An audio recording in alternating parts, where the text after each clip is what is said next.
Il est 9h15 sur Sud Radio. Ça s'est passé hier dans la ville de Romans-sur-Isère. C'est dans la Drôme, la ville d'où sont originaires, notamment celui qui est suspecté d'avoir tué le jeune Thomas à Crépol, mais aussi ses coéquipiers, si j'ose dire.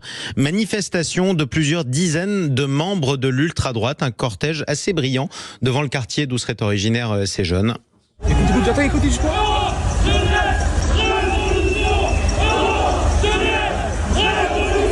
Jeunesse Révolution, slogan bien connu de l'ultra-droite, un cortège de gros bras en quelque sorte devant cette cité.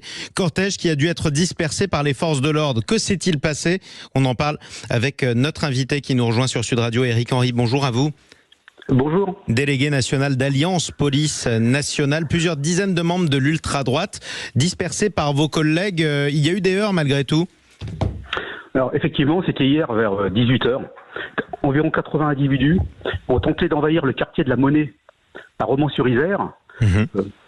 Alors grâce à la mobilisation des policiers du département, de la Drôme, et de 2 unités de force mobile mises à disposition dès le début d'après-midi, 20 interpellations ont eu lieu, dont 17 gardes à vue effectuées. Alors il y a eu des tirs de mortier, des poubelles avaient été déployées pour faire barrage, mais rien n'a été incendié. Par contre, comme on peut l'entendre dans votre reportage, il y a eu des chants.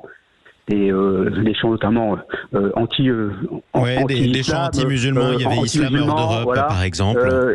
Voilà. Et bon, la situation est redevenue calme, hein, mais ça reste sous haute surveillance. On peut rendre hommage et saluer le travail de mes collègues, hein, qui ont fait vraiment preuve d'un grand professionnalisme, qui ont été très consciencieux, qui ont mis fin rapidement à cette manifestation bruyante et qui prononcer des propos extrêmement... des propos racistes. Graves, alors on va revenir d'ailleurs sur les images qu'on peut découvrir ce matin sur les réseaux sociaux, qui sont quand même assez stupéfiantes. Ça a mal tourné pour certains de ces manifestants. Certains se sont fait appréhender, on va le dire comme ça, par des jeunes des quartiers. L'un d'eux aurait été tabassé, on le voit au sol, complètement dévêtu. On voit aussi des portables pris à certains de ces manifestants d'ultra-droite, dans lesquels on peut lire des messages racistes. Ne frappez pas encore de bougnoul, je cite ce qu'on peut y lire, c'est important de le dire parce que ça s'est passé comme ça. On voit même un chef, en tout cas dans ses messages, surnommé Gros Lardon, ça ne s'invente pas, qui donne des ordres, en tout cas dans ses messages. Et bon, bref, la manifestation a été dispersée par vos collègues. Ça a beaucoup choqué certains membres de l'ultra-droite, notamment cet homme qui s'exprime dans une vidéo ce matin et qui n'a pas du tout apprécié ce que vous avez fait. Mes amis, mes frères, l'heure est grave. Nous avons été humiliés ce soir. La police a préféré défendre les racailles plutôt que des Français. La police a préféré défendre les racailles que les Français. Qu'est-ce que le policier que vous êtes répond à ce militant d'ultra-droite? Ce que je peux répondre à ce militant, c'est que la police est républicaine. La police a été instituée pour l'intérêt de tous et non pas pour un intérêt particulier. Cet intérêt pour tous, cet intérêt général découle notamment de la Déclaration des droits de l'homme et du citoyen du 24 août 1789. Elle agit pour la protection des citoyens, elle lutte contre la délinquance et la criminalité, elle est là pour protéger les plus faibles, pour protéger les institutions.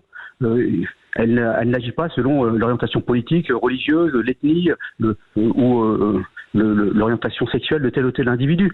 Donc elle n'a fait que son travail, et son travail c'était justement de maintenir l'ordre public, voire de le rétablir le cas échéant.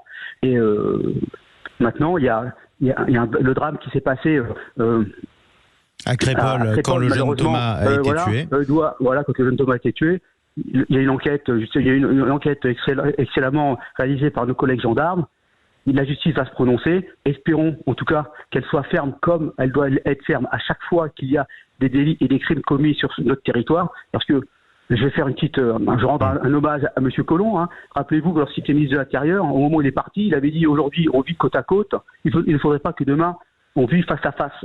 Et c'est aussi un enjeu majeur actuellement, éviter justement qu'il y ait des groupes qui alimentent la haine, qui se montent les uns contre les autres, et puis que ça fracture davantage la société française, la République et ses valeurs. Donc en tout cas, sur ce qui s'est passé à Crépol, on attend, mais tout le monde attend une réponse ferme de la justice pour justement envoyer un message à l'encontre des délinquants, des criminels. Et le rappel à l'ordre pour tout le monde. Merci Éric Henry d'avoir pris la parole ce matin sur Sud Radio. Merci. Je rappelle que vous êtes délégué national du syndicat Alliance Police Nationale. Sud Radio, dans quelques secondes, y sera.